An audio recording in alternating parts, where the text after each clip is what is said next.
Hey, welcome to the podcast. What do we call this thing? We call this thing a podcast. What do we call this? Stream? Podcast? Just a friendly discussion amongst friendly sages. That's all it is. That's all it really is. And today we're going to be talking about, tonight, we're going to be talking about, today, whatever, Matrix Resurrections and what a movie this is. Okay. It sure is a movie. It sure is a movie. Mhm. Yeah, I wound up and I shelled up the big bucks and I just watched on the HBO Max thing. So I'm not gonna lie to you guys. I just was like, okay, let's see how it goes on here. If it's really impressive and knocks my socks off, maybe I'll go to the theater. I didn't go to the theater anyway. There's your hint. Nor did I. Yeah. So Neither did I, but I feel bad about it just because Yeah. like I've been trying to catch all the stuff that I want to see on HBO Max in theaters. But this one, I was too busy playing games during the Christmas break, and then when I heard that both of you had seen it and we were going to talk about it for the show, and I hadn't seen it, like, well, just gonna bite the bullet and just watch on HBO Max and be done with it that way. hmm So, initial impressions. You don't have to go into detail. Did you like it? Didn't like it? It was ultimately all right. I think as terms of like decades later sequels go, it's no Fury Road, that's for sure. But it's like I don't know. It's like it was. It's like I can appreciate that they're trying to do something different. They didn't want to do a simple retread. It's like or just straight up sequel. But I think the problem is that they not only did this one try to do too much, but it also hung its ultimate hat on like this is what we want it to be on something I really don't think this series has done well at all. Romance. Myron? It, if I could steal a quote from my favorite comic, Mr. Dave Chappelle, I wish I had four hands so that I could give this movie four thumbs down. Um, I didn't like it at all, and I think part of it is my fault because I had a little bit higher expectations for this movie. And unlike most fans, obviously the first Matrix is a classic and it's a definitive movie, mind blowing. The second one, a lot of people rip on, but I actually did enjoy that film myself. And the third one obviously was the weakest of that trilogy, and I felt this movie made the third one look a lot better. Hmm, interesting. What was the thing that you hated the most? Well, okay, maybe now I get into this. Let's talk about it from the positive perspective because there's nothing like throwing hate at a movie you hate. But Mm-hmm. let's say what are the positive things about it? I mean, just like what did you? There must have been something you liked about it. No, No, so I did. there were some interesting concepts that I thought were cool and if done right, like would have really done much to maybe extend this franchise out, maybe to another or two more movies. Um, I thought it was kind of interesting to see how man and humans were coexisting, cohabitating in reality. Like obviously, like what happened in the third movie, bolstered a peace and bolstered a treaty between the humans and the robot world. It was interesting, how they, tried to tried to, proceed with that. I'll give kudos on that.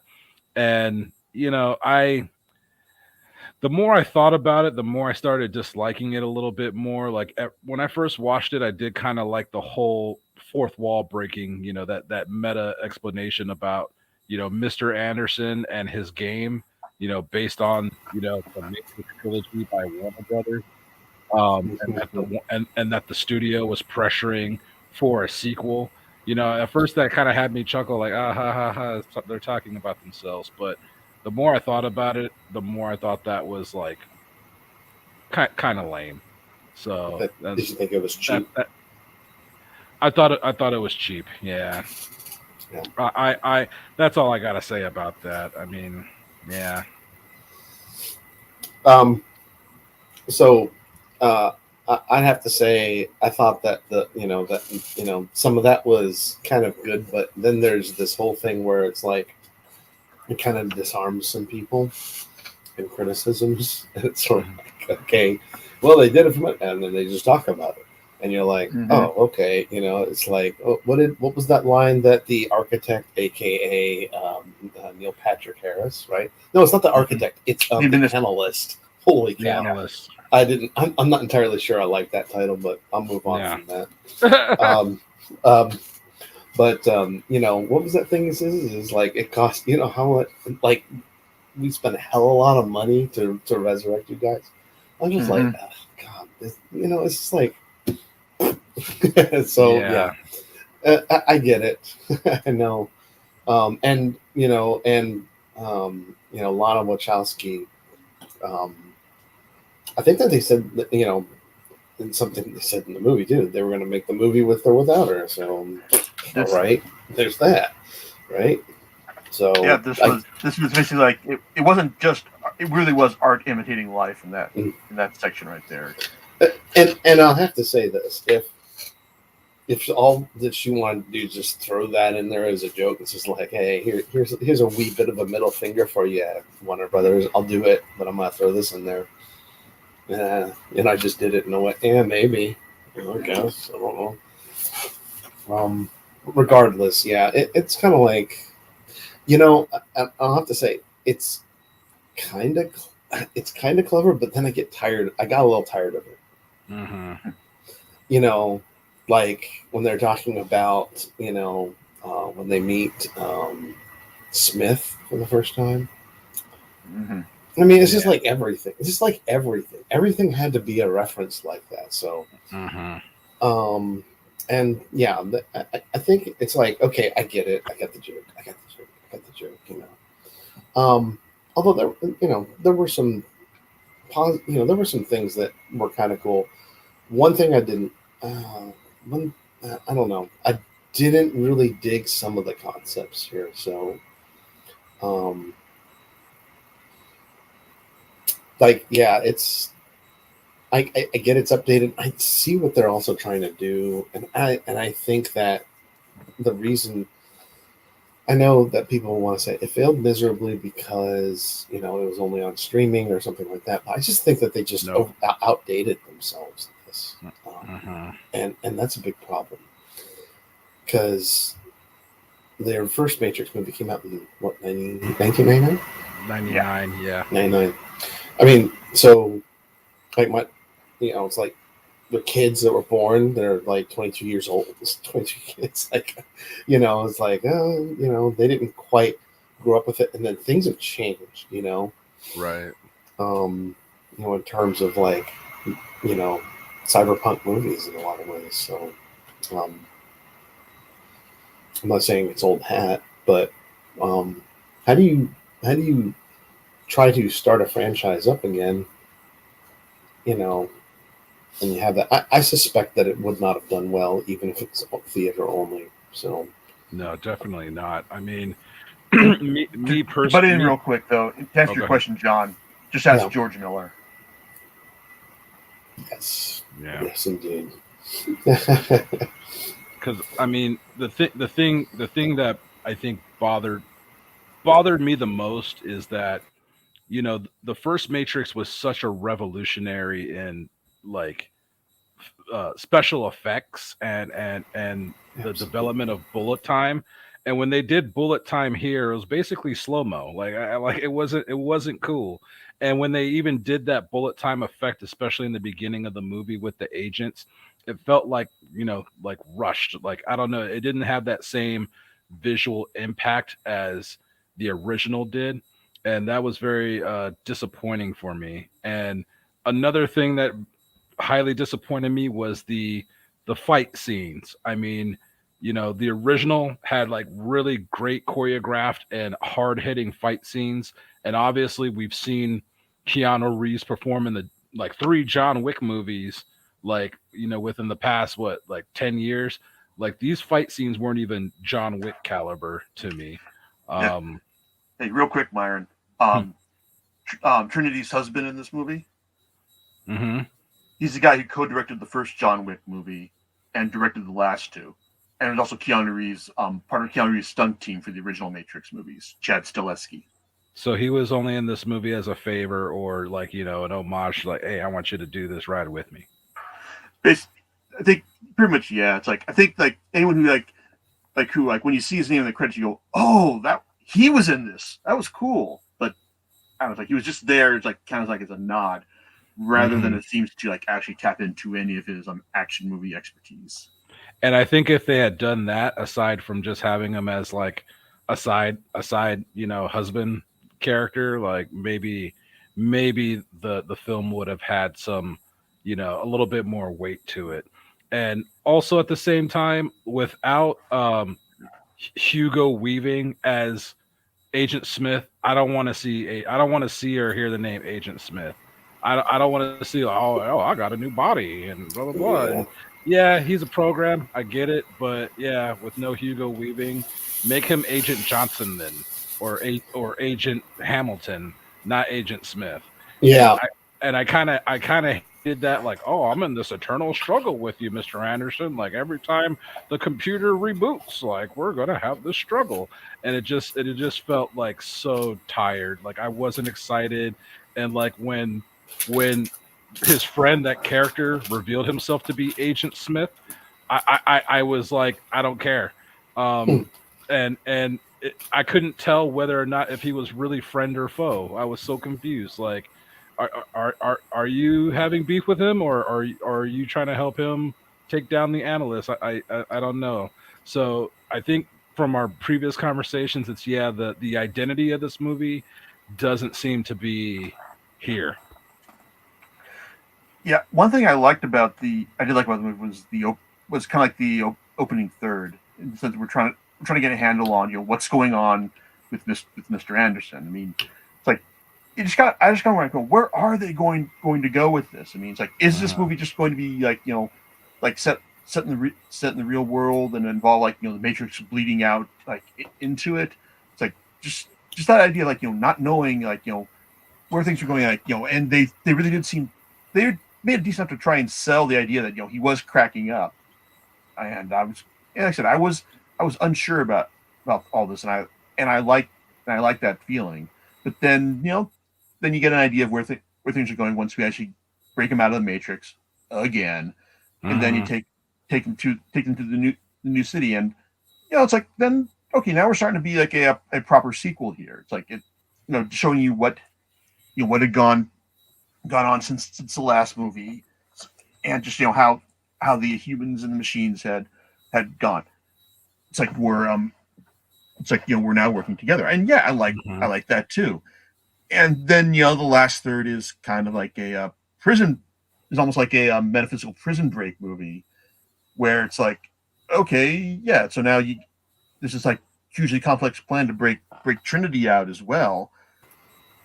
And but the analyst is one holding all the cards here. It's like, and I think that if they just maybe focused on like just honing in on one of these three things, it's like if they probably could have made one whole good movie out of this, rather than one movie that just kind of like had a lot of good ideas, but just kind of tried to do too much, I think, in its runtime. And I'm definitely with you there about the action scenes. I mean, I think the train sequence is probably. The train sequence and the broken down bathroom fight with Smith were probably like the standouts. But other than that, it was just kind of like, especially when a lot of like the stuff in the end of the movie basically involves Neo just kind of like waving his hands, to throw guys into the side of like cars or buildings, or to stop bullets. I mean, that's just kind of like, really, like that's all you're going to try with this here. Yeah. So, good call. Yeah, I agree with that. But also, it's like but I did like Neil Patrick Harris as the analyst. I mean, he did a good job, like as just playing a straight up psychiatrist, in like the movie's first third. But then when you see his real face, I mean, even though he's meant to be the bad guy, I mean, he was just enjoying himself so much in this role that I thought, hey, you know what? If he wins, I'm actually gonna be fine with this. Just because, like, man, it's like it's just so much. It's so much fun to watch him just lean into being the bad guy here. Even when Trinity got her digs in at the end, which it's like that was some creative violence right there that she did to him. It's like I would have liked to have seen more stuff that makes you go, oh, wow, that's nasty, man. So I do like the part. I'll agree with you on that. I do like Patrick Harris's character. I think he did a good for job with it. But I also liked when Trinity finally figures it out. I think that's a pretty interesting scene. My name is Jane. Okay, so but yeah, I'm gonna agree with all of your comments of both of you guys. There's just no, in a lot of ways, I don't know if it was trying to force itself to be something it wasn't, or just like carry on something. But and then the thing, like you mentioned in the beginning of this, Jason, is that did you know that this is a love story? Yep, and that's if I was going to say one thing about this movie that I thought, okay, don't do this. It would have been playing up the whole Trinity Neo romance because I like Keanu Reeves, I like Carrie-Anne Moss, but they just don't have the chemistry. It's like together to sell this. I mean, I didn't think they did in the original trilogy, and it's very very true here. Right. I mean, I can understand like they want to. I mean, like that Lana Wachowski probably want to give the audience something something easy to understand to hold on to. That hey, ultimately at the end of the day, it's love that's going to save us. And that's. I mean, like she's probably not wrong, but at the same time, the way it's done here, it just kind of feels like, this again. We've been down this road before. It just kind of feels like a relic from when like every major blockbuster felt the need had to cram in some kind of love story, just because they're afraid that hey, it's like we're probably gonna be alienating some part of our audience. We don't do this. Yeah, God, I'm glad we don't need to see that anymore these days. I'm sorry. No, go on. No, I was gonna say I kind of agree with you there. Like maybe to your point, maybe like.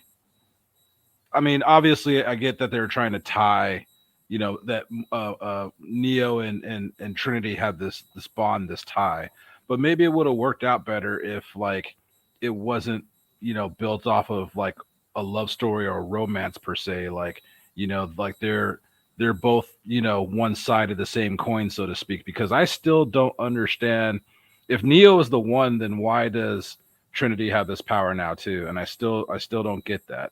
And so is it because of their love? Is it because of their bond? Or like, did she, get that from, or did they program her in there that way, when they rebuilt her? I still don't know. But I agree with you that this love story kind of felt forced, and maybe it kind of would have been better off if like they didn't force that love story, but then just still kind of brought about some type of connection, like played off of like, hey, I know you, or and I know you, but then like they both fed off each other to ultimately reach their capability and reach their ultimate goal, instead of like, yeah, love will make you stronger, and I'm doing this because I remember you and I love you. So I don't know, like, I mean, this movie relied too much upon its past. That's an excellent observation. It relied too much on its past, and like I thought of that just as Jason was talking about the love interest story, because first of all, I didn't like the way that they kept showing reclips of the original movie. I saw this movie. God, you are so right, man. It's like do this. I've seen this movie 80 bajillion times over the past 20 years. I don't need you to recreate the Trinity opening scene with new actors. I don't need you to flash forward me clips of Lawrence Fishburne. I grew up with him as an actor. Like I that really disappointed me. Yeah. And like I like Yamaha Abdul Mateen as an actor, but then his Morpheus was garbage, and I didn't Mhm. like I didn't like the fact that he was a program built by Neo within the Matrix to be like I still don't get it, like a guardian, I guess, like his like a special guardian, like he programmed unwillingly. I don't know, subconsciously. I don't get it. And to Jason's point with the love story, it's like, yeah, I mean, we don't. Yeah, their love was important in the prequel, like in the previous movies, but like maybe you don't have to crutch on that so much, like to um make this a film, like do something different, like shit, maybe make Trinity the new Morpheus or something like that. I don't know, but like I mentioned, like it relied too much on his history, to seem successful or try to connect. At this point, I would have rather have gotten a reboot than a continuation. Mhm. Yeah, one other thing I think that reason why the movie is like so there's so much stuff in it that they try to do so much in it is probably because like Lana and the rest of the team probably realized that they were only going to get one shot at this, so they Right. probably figured, hey, you know what? Now just do everything we want to do, like in this movie right here. They're writing the check. Okay, here you go. Here's your product. you know.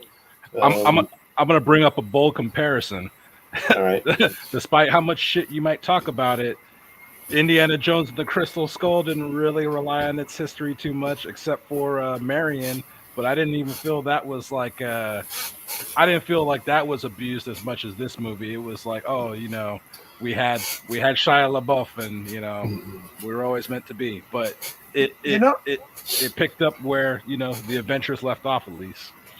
It's like I think that Indiana Jones and Crystal Skull did a lot of interesting things in terms of like thinking about what should an Indiana Jones, like 10 years later, 10, 20 years after the original stories like look like, just in terms of like who would he be fighting, what kind of things he would be going after. It's like it's just that it ultimately felt just like really dispassionate, like just like there was a lot of like, okay, well we thought about all this and now we're just going to put it into practice without actually having a lot of the cast feel like they're really invested in it. And also just the fact that I think a lot of the set design in that movie was just terrible in the sense that you never felt like you were at a place. You kind of felt like you were like kind of at a set, and like, or just like watching them go through like a lot of blue screen stuff. So, that's how I felt about this movie. Yeah, it's like I don't know. It's like I don't know. It's like this like Matrix. It's not terrible, but it's not nearly a good argument for like making another movie going forward, which they are doing. But are they? I don't know. Yeah, it's the fifth Indiana Jones is happening. Spielberg isn't directing it though. Yeah, that. But we thought you were talking about Matrix. Yeah, we thought you were talking about Matrix. Oh, my bad. Okay, never mind. No it's worries. like I think that after Spider-Man crushed this underneath its boot over Christmas, I think that Warner Brothers says, well, that didn't work. Back to the IP mine, see what else we can drag out. I'm just going to let you know, Jason, after you told me about the Honest trailers, I went and watched it and it made me feel better. What, for the Matrix? Yeah. Yep. Yeah, I gotta go check that out. It'll make you feel better. But it kind of saddens me because even during the heyday of the original Matrix trilogy, like being a gamer, I have always wanted like a really dope Matrix video game, and the closest I feel that we got was the Path of Neo on PS2 and Xbox original, where you actually play as Neo and gain and feel like you have the abilities of the one. And I'm not sure if you guys seen it or checked it out, but like even before this movie came out during the video game awards, Keanu Reeves and Carrie-Anne Moss announced this Matrix tech demo using Unreal Engine 5, and it looks gorgeous. And from playing that little demo, I'm like, oh man, like I hope they make a new Matrix game. Like this is probably like the engine to use to make the Matrix game I always wanted. And if this movie does well, like we could see like a resurrection in the Matrix franchise, at least maybe two new movies. But I feel like, to your point, what you guys were both just saying, like I feel like this put the nail in the coffin of any type of continuation where it's like, okay, what other IPs in our umbrella can we reboot, make a sequel of, or revisit? So it saddens me that this was a missed opportunity. Yep, it's totally a missed opportunity. I'm going to say that. Mhm. Mhm. They could have done something better. They could have, yeah. Maybe they just felt like, well, without Keanu Reeves, we really don't have a Matrix movie. Well, Dude, without we're, these, we're still living in the Keanu sans. They wouldn't want to jinx it. Yeah, for real. right? Like- So, but maybe that was the problem. It's like, oh, we have to put him back in there. Let's figure it out. Like- No, Should have Didn't- brought him back in the mentor role. yeah, Now I can't wait for I can't wait for John Wick 4 to wipe this, wash my mind out from this memory. yeah. And the honest trailers will help. Trust me. Help me forget about this 2.5 hours I wasted, on Christmas Eve. So, but yeah, I mean, Or go on, Oh, go ahead. it's like go out and watch Belle this weekend. It's like There you go. that'll get your mind off of it too. Go watch what? Belle. It's a new film from Mamoru Hosoda. Okay. Mhm. But I'm And, like, no disrespect to the actors. Love Keanu Reeves, Neil Patrick Harris. It's not the fault of the actors, but I feel this was a quick studio cash in, so to speak, because even when they announced like the Matrix Resurrections was releasing, I think was it 2019? They're like, oh yeah, it's coming out in 2020. I'm like, yeah, right.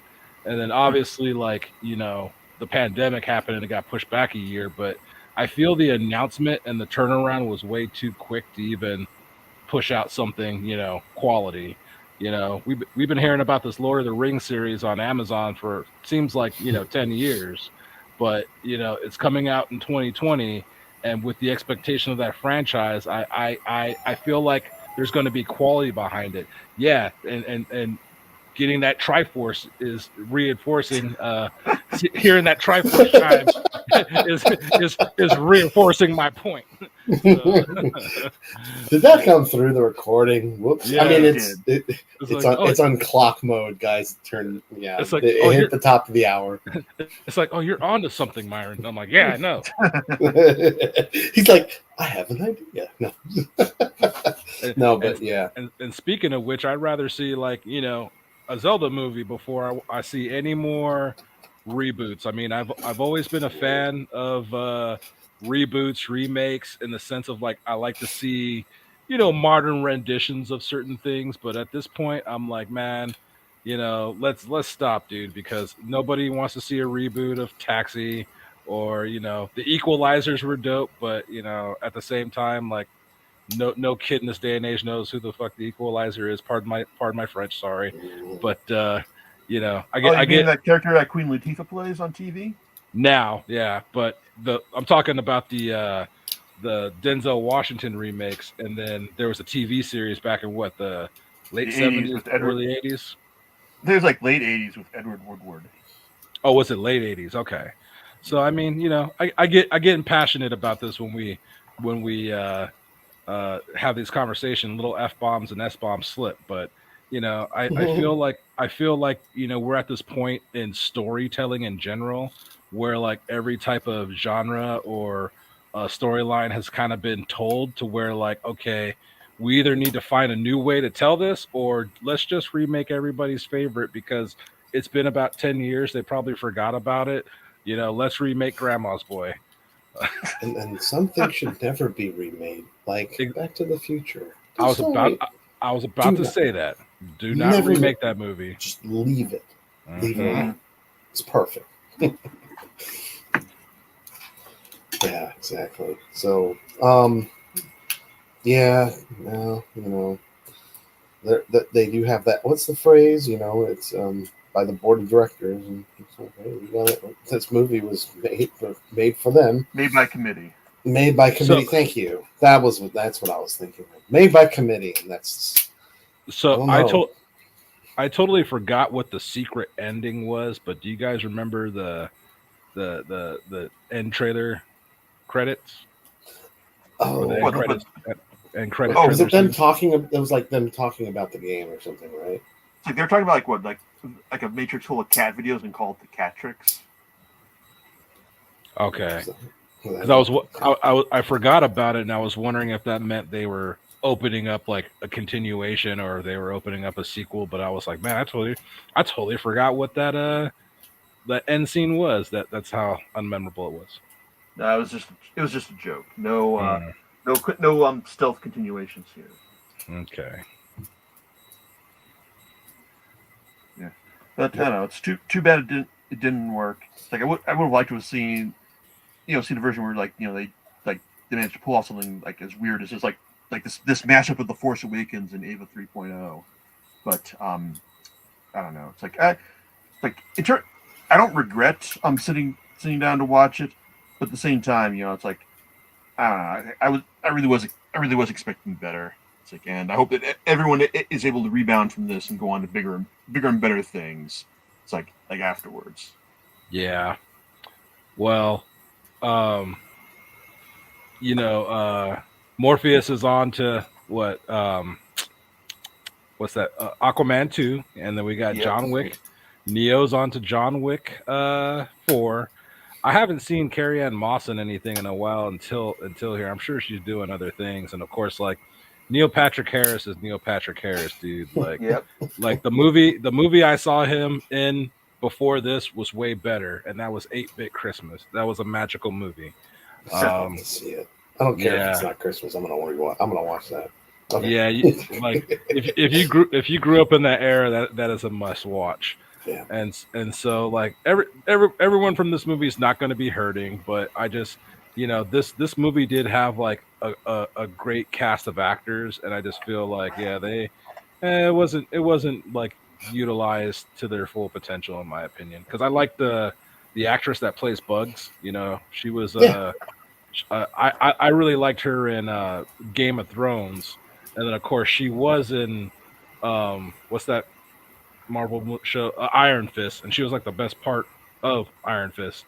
Um, you know, she's young, she's got work for years. So I was thinking though that I just wanted to stab the screen when she said, "My name's Bugs," like Bunny. I was like, "Oh my god, you did not do that, really?"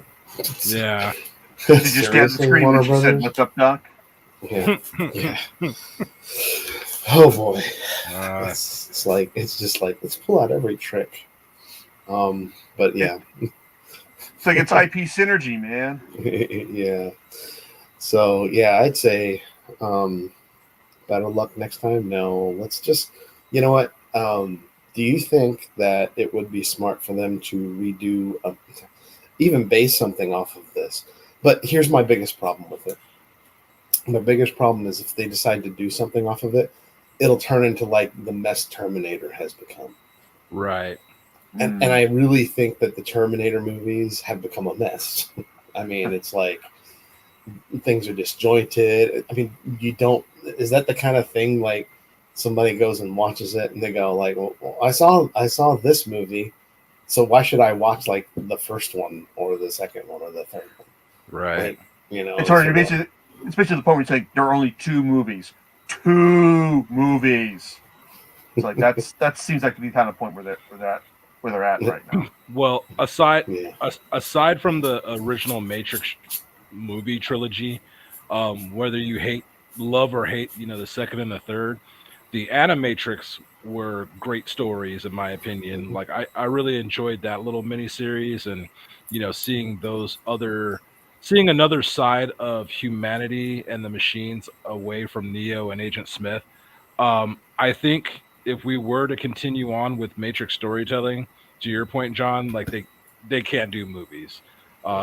Do an animated series, do a comic book, do a video game.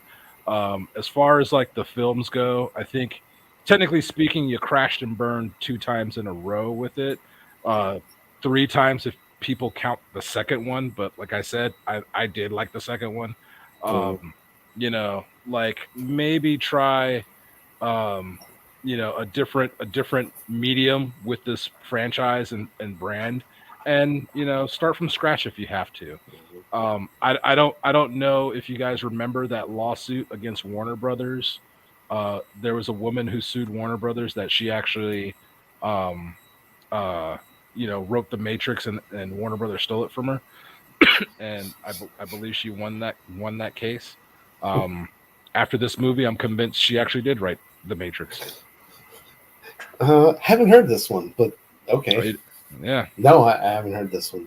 yeah. I just assumed that it was exactly what the Wachowskis said was like they homaged some anime and some other things, and I was like, it seems to fit the facts right there. So Yeah. um, There's a I background. should There have was, I could have filed that heard- lawsuit.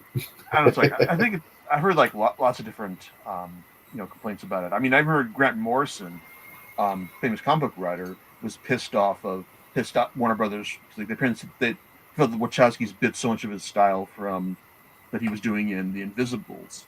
So it's like I think that I'd be interested to like know more about the specifics of this lawsuit because the I don't know, because like the overall concept is something that's like it's been done before, but rarely as well and as influentially as The Matrix did it. yeah, I forgot the details. I'll have to look it up. But yeah, this woman stated she wrote, I think there were short stories in like the late 70s, early 80s, and she claimed that Warner Brothers stole her like concepts and ideas from her book in order to create the Matrix, and she sued the studio, and I believe she won the case. But yeah, after seeing this film, I'm starting to wonder, like, damn, dude, like, was she telling the truth or what? So I don't know. I don't know. All I know is like I'm still pretty sad, obviously, as you all listen to my ranting.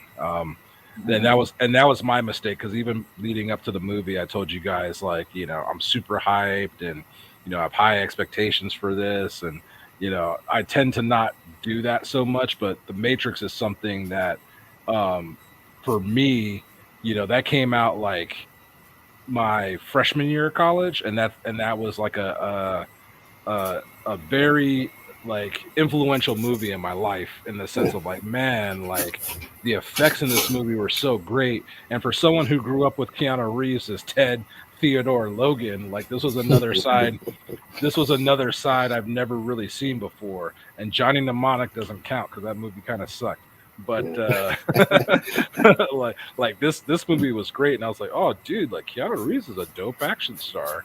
And it's like, since then, well, I take that back. He did have Speed and Point Break; those were good. But I felt like this movie like really solidified his chops as an action star. And then to see my boy Cowboy Curtis play Morpheus, like that was just such a he was the black man's Obi-Wan Kenobi. Like I loved Morpheus, and that movie was just such a mind-blowing experience, because the first time I saw it, I was just kind of like, wait a minute, like a lot of those concepts went over my head, because I was like, wait, like, is it the real world? Is it not the real world? Like, what went on? And then like when I saw it a second time, like it just totally like opened a third eye, to where like you started questioning your own reality. Like, man, what if we are in a computer simulation, and this car that I'm touching isn't real? Whoa. Yeah. I love your analogy about Morpheus. I think that's pretty true. At least in the first movie, you're just like, this dude's got control, like like he is the master. He is. and yeah, and so much. And I'd still recommend The Matrix. Even though I think it's still a great movie, and yeah, it pioneered a lot of great things that, frankly, a lot of people copied afterwards. And what's the old saying? It's a hard act to follow, even themselves. But yeah, I'm not entirely sure if this movie here was, Matrix Resurrections, was supposed to be, like you can't break any more ground than this. And honestly, the effects didn't like really wow me either. So, so there's something to be said there, but yeah, and I was just gonna say, to the kiddies out there listening, um, I'll be real with you. Like I'm 41 years old, and as you get older, uh, I don't know if I'm becoming more cynical or whatnot, or just old man yelling at clouds, like, oh, it was better back in my day. But I think about like what my parents used to tell me about like our remakes from their era, and it's like, oh, ours was better. And I catch myself doing the same thing. And you guys have known me for a long time. I used to be like the type of person like, oh man, that movie was awesome. Like you're kind of caught up in the hype in the moment. And I don't know, maybe in my younger years, it's like I didn't want to admit that, oh man, this movie sucked, and I hyped it up and made everybody go to the movies to go see it with me. But when I go back and watch some of those, I'm like, man, dude, Transformers like Revenge of the Fallen was horrible. But I was the first I was the first one to say, hey guys, let's go see it again.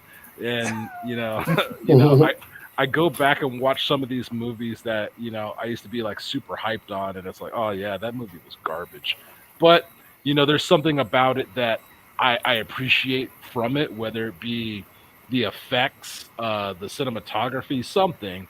There's a lot of crappy movies out there that I really like. Like I wouldn't say it's crappy, but a lot of people say Cabin Boy sucks, but I thought Cabin Boy is hilarious. I love that movie with Chris Elliott. But the fact of the matter is, what I'm saying is like I think in my older age I'm a little bit more judgmental, and as a Star Wars fan, I will admit like, yeah, The Force Awakens, when I saw that, I loved it, and I still love it as a Star Wars fan. But then like you know uh the second one, which was what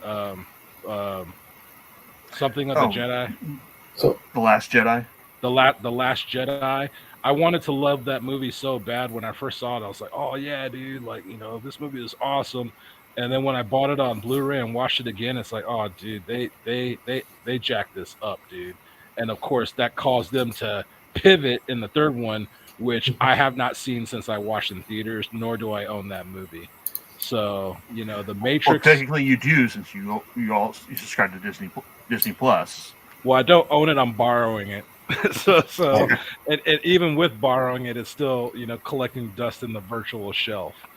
So, when it comes to movies, I was thinking of this from a technology perspective. Like, do you remember the first Iron Man movie?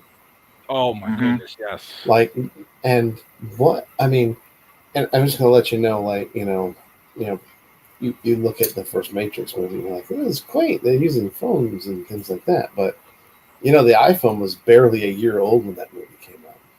Yeah. And no one was like iPhone. They're like, oh, this is cool, but there was not even, and there's no such thing as an Android phone, or Nope. anything like that. And certainly the iPhone had not even reached and smartphones hadn't even gotten to that area.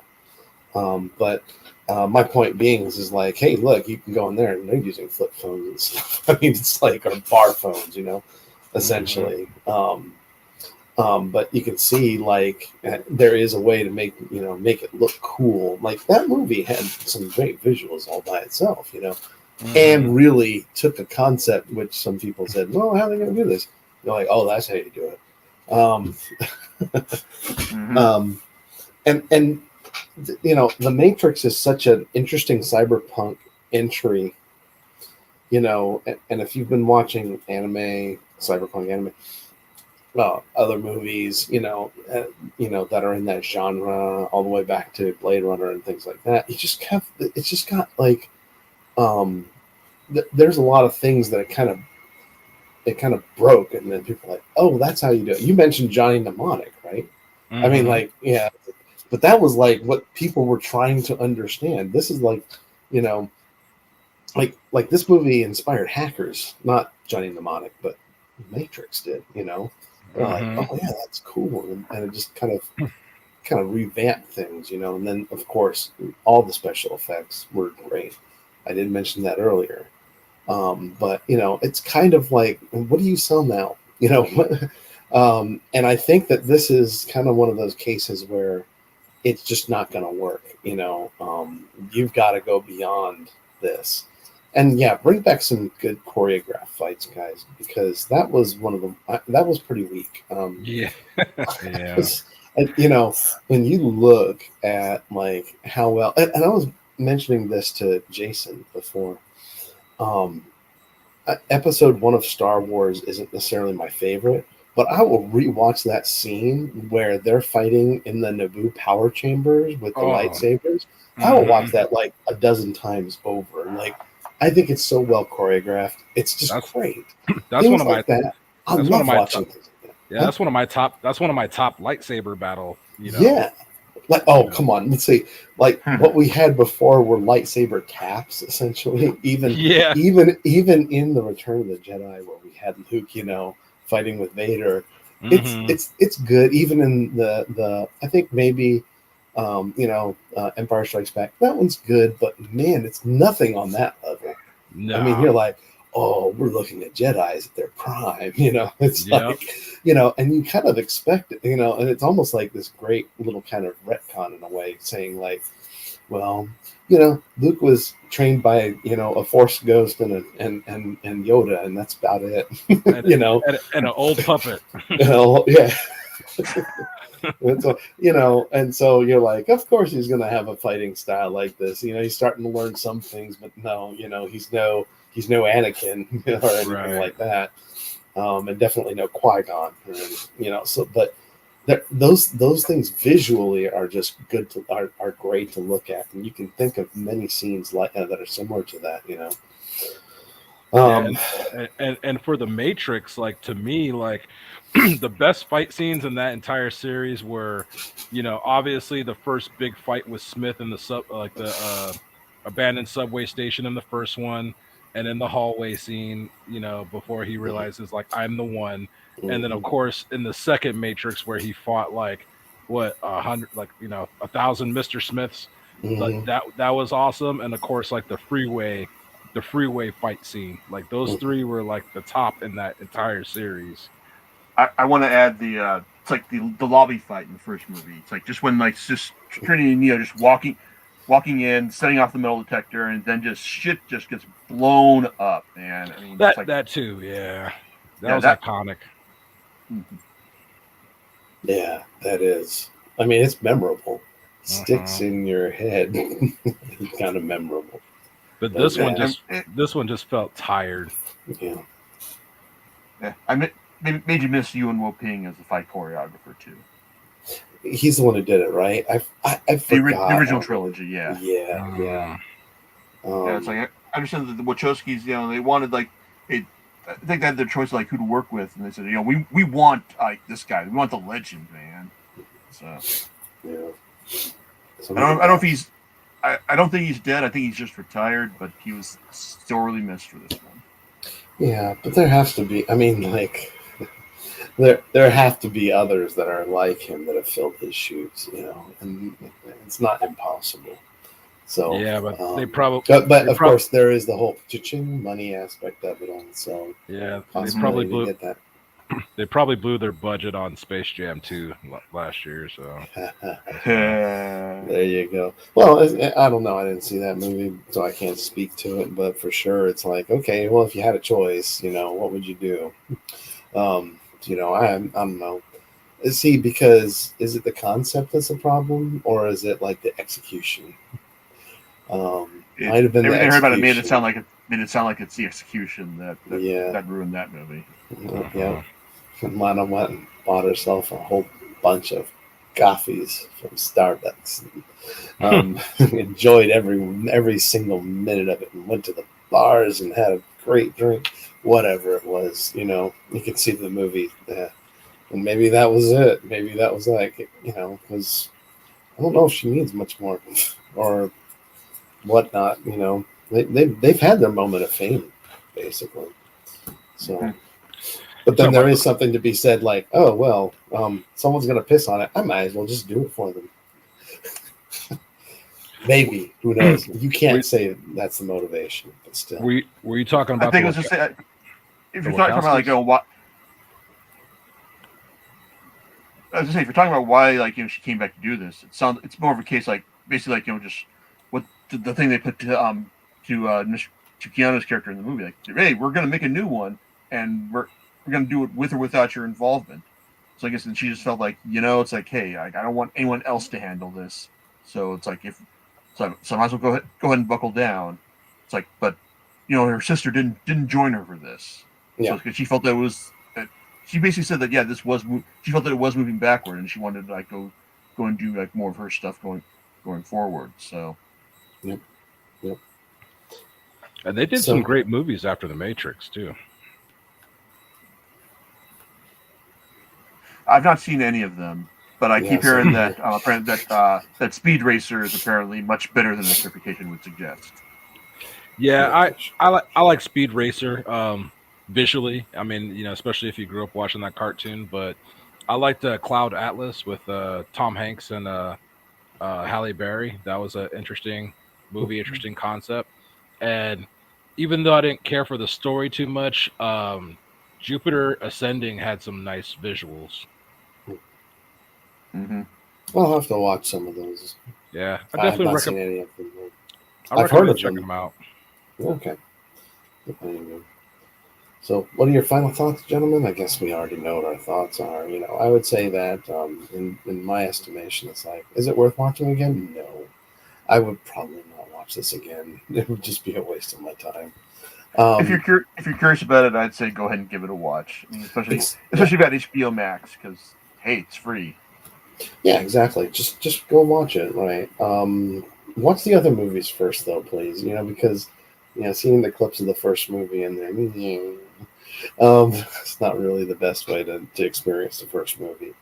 Go watch it, get some context, then watch this movie. That's what I would say. And then as for it's like, if you like it, hey, more power to you. But honestly, I'm just I this is one I wouldn't even add, even though I do have the trilogy on Blu-ray. I would not add this to the set, as it were, even to be a completionist. So, how about you, Myron? Just like stay away at all costs.